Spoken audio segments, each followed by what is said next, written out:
Assalamualaikum dan salam sejahtera. Laksamana Kaulin dekat sini. Okey, hari ni aku ada nak membebel sikit.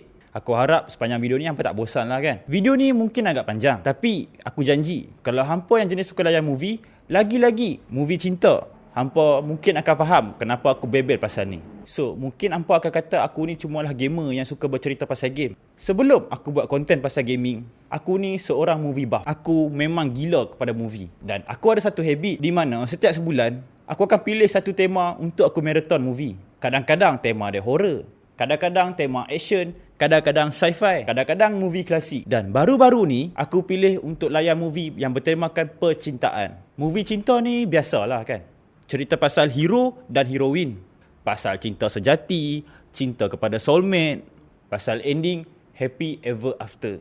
Tapi, bila dah masuk umur dekat 30 ni, bila aku start layan balik cerita-cerita cinta ni kan, aku marathon movie-movie cinta daripada Hollywood. Dari yang lama sampailah yang moden. And aku perasan satu benda. Dan benda ni membuatkan aku betul-betul marah tau. Kenapa hampir semua cerita cinta daripada Hollywood bermula dengan perbuatan curang? Hampa faham ke maksud aku? Di sebalik kisah hero dan heroin yang digambarkan untuk berjuang mencari cinta sejati, sebenarnya tersorok satu realiti.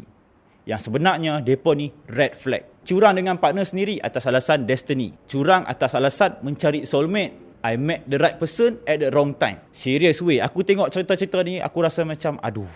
Bro, ini kisah cinta ke? Ataupun dokumentari pasal red flag? Okay, mari sini aku nak explain satu-satu. By the way, video ni akan ada spoiler lah untuk certain movie yang aku tunjukkan nanti.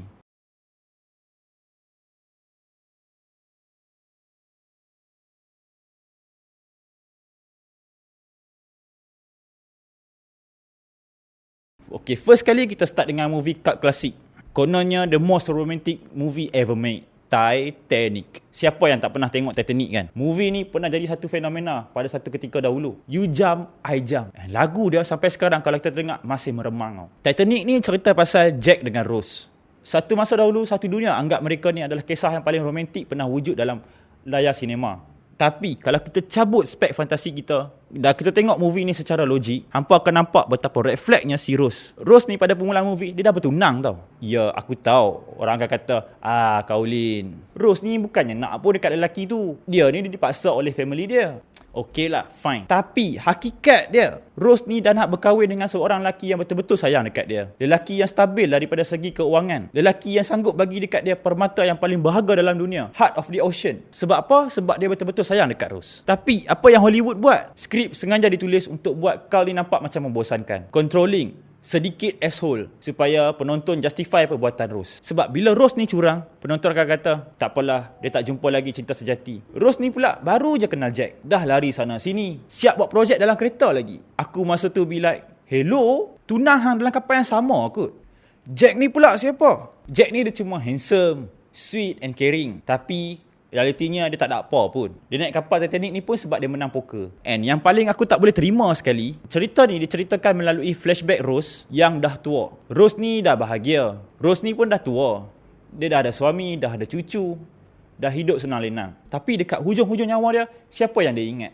Bukan dekat suami dia, bukan dekat anak cucu dia, tapi dekat si Jack yang hanya baru kenal beberapa hari sahaja. Dan lelaki tu digambarkan sebagai soulmate yang dia tak dapat bersama. Inilah yang aku masukkan bila Hollywood justify curang.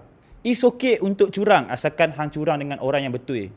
Cubalah sekali kalau kita tempatkan diri kita sebagai Carl. Dalam dunia sebenar betapa hancurnya hati seorang lelaki bila orang yang dia sayang, orang yang dirancang masa depan untuk bersama, sebenarnya simpan cinta yang paling besar untuk orang yang lain.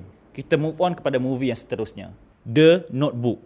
Okay, aku actually suka tau pada movie ni. Lakonan Ryan Gosling dan juga Rachel McAdams. Depa dua ni memang padu. Chemistry depa memang tak heran lah kalau movie ni dapat rating yang tinggi kan. Dan movie ni juga jadi satu simbol untuk ultimate romance pada zaman moden sekarang. Movie ni ending ni pun lebih kurang sama. Hero dan heroine live happily ever after. Tapi masalah dia bukan pada ending. Masalah dia adalah pada apa yang berlaku pada tengah-tengah. Ellie bercuti musim panas dekat Seabrook. Di situlah dia kenal Noah. Cinta muda, cinta pertama, semuanya indah. Mak bapak Ellie tak restu sebab perbezaan status. Keluarga kaya lawan keluarga miskin. Okey, part ni aku boleh terima. Ada konflik, ada emosi. Lepas tu, Ellie dibawa balik oleh family dia dan Noah patah hati. Tahun berlalu, Ellie pun move on. Ellie dah bertunang dengan seorang lelaki yang baik, stabil dan berasal daripada keluarga yang kaya. Lelaki ni pula betul-betul sayang dekat Ellie. Dan Ellie pun setuju untuk kahwin dengan dia. Marry me. Make me the happiest man in the world. Tapi apa jadi? Satu hari Ellie tengah cari baju kahwin, Ellie ternampak Noah dalam satu surat khabar. Noah dah berjaya, Noah dah kaya, Noah dah bina rumah impian dia. Dan apa benda pertama Ellie buat? Dia lari dan pergi berjumpa Noah. Lupa terus yang dia tu dah nak kahwin. Mereka jumpa, mereka berborak, mereka buat projek. Lepas tu Ellie boleh pula kata, "Is this what I'm missing all this time?" Aku tengok scene ni aku pun be like, what the hang tu dah nak kahwin kot. Bila kantoi baru nak gelabah. Yang paling buat aku sakit hati, tunang si Ellie ni baik gila weh. Dia tak marah, dia tak naik tangan. Siap cakap lagi yang dia masih boleh terima Ellie walau apa pun yang Ellie yang buat dekat dia.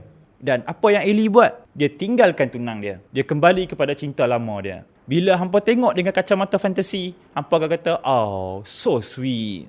Tapi cuba apa bayangkan kalau benda ni berlaku dalam dunia sebenar. Adakah okey untuk kita hancurkan hati seseorang yang setia, yang baik, semata-mata untuk kita kembali kepada cinta yang lama? Okey. Untuk movie yang ketiga pula, Serendipity. Movie ni dulu selalu keluar dekat TV2. Dekat-dekat waktu nak Christmas. Cerita ni daripada awal lagi. Kita dah ditunjukkan yang si John dan Sarah ni masing-masing sudah mempunyai pasangan. Mereka jumpa secara kebetulan. Pilih hadiah yang sama. Lepas tu mula main dengan konsep destiny. Konon, kalau ditakdirkan bersama, mereka akan berjumpa balik. Tapi masa ni masing-masing dah ada partner. And bagi aku, apa yang mereka buat ni adalah sebenarnya emotional cheating. Bila dah nak kahwin, masing-masing dapat cold feet. Kononnya nak serahkan pada takdir. Tapi last-last, masing-masing usaha juga untuk mencari satu sama lain. Yang aku pelik, member-member mereka boleh support pula. Tanpa closure, si John batalkan perkahwinan dia. Tak ditunjukkan pula pada kita apa yang jadi pada tunang dia. Sarah pun buat benda yang sama. Tiba-tiba last-last, mereka happily live ever after. Macam tak ada apa yang berlaku. Mungkin hampa boleh kata, alah Kaulin, benda ni hiburan saja, janganlah ambil serius sangat. Aku faham benda tu. Tapi hampa kena faham juga, kenapa pattern macam ni sentiasa berulang.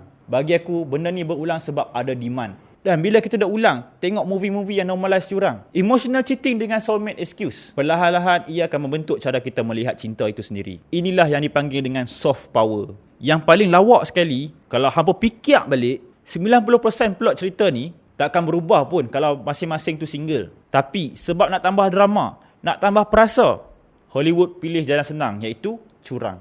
Okey, aku rasa setakat ni sajalah kot bebelan aku. So, apa pendapat hampa? Valid ke tak poin aku pada kali ni? Atau adakah aku ni overthinking? Kalau hampa ada pandangan lain, hampa boleh drop di komen. InsyaAllah aku baca satu-satu. Macam biasa, berhibur juga. Solat jangan tinggal. Assalamualaikum.